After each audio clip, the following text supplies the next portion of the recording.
Feud, Battle of the Wizards, a magical duel like no other, was programmed by Binary Design and published by Mastertronic in 1987 for the Commodore 64. I have the original copy of this game, instructions and everything included, yet somehow back when I was a kid I could never figure out how to get anywhere. If anyone knows what you were supposed to do in this game, let me know. Thanks for watching guys, hit the like button if you...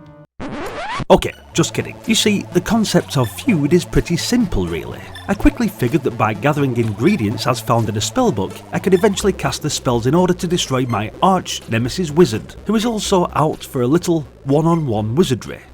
Your character, Learic, is one such wizard. Don't ask me why he wanders around with his willy dangling out. You see, this is a magical mystery with a vengeance, where you take part of one of the feuding medieval wizards and slug it out, spell for spell, with your very cunning computer opponent, Leanoric.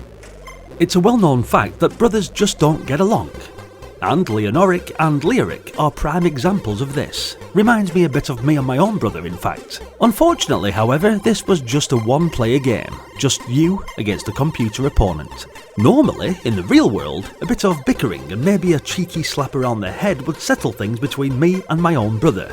But these two are anything but normal. Both are master magicians with the power to summon all kinds of terrifying creatures.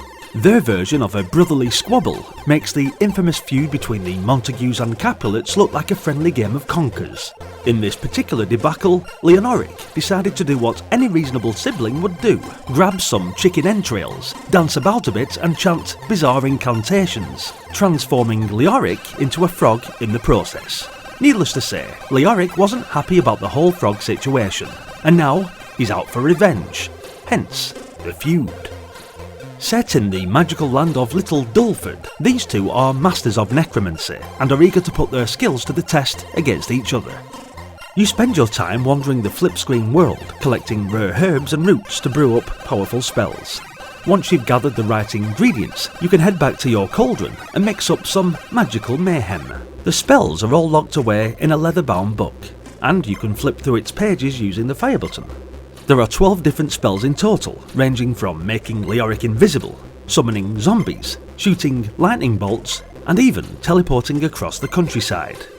Some spells pack a punch for a single blast, while others last longer, like the teleport spell, which lets you zip around the map.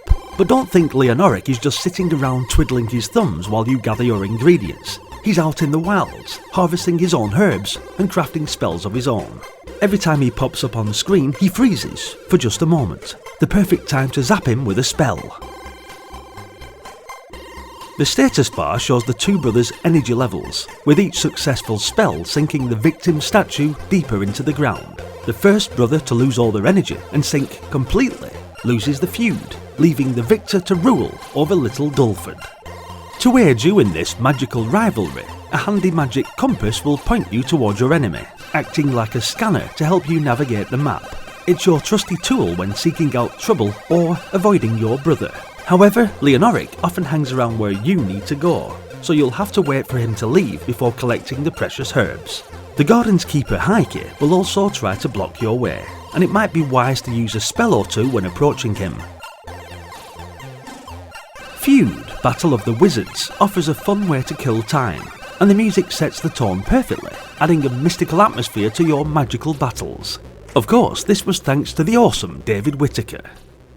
The gameplay can feel repetitive, as you wander around collecting ingredients and casting spells rather than constantly battling your opponent. The land of Little Dulford is vast, and mapping out the locations is advisable if you want to keep track of where you've been and where to find those elusive herbs. All in all, I'd say that this was a great budget title, and I'd recommend you fire it up on your Commodore 64 and give it a whirl. And definitely, let me know what you think in the comments.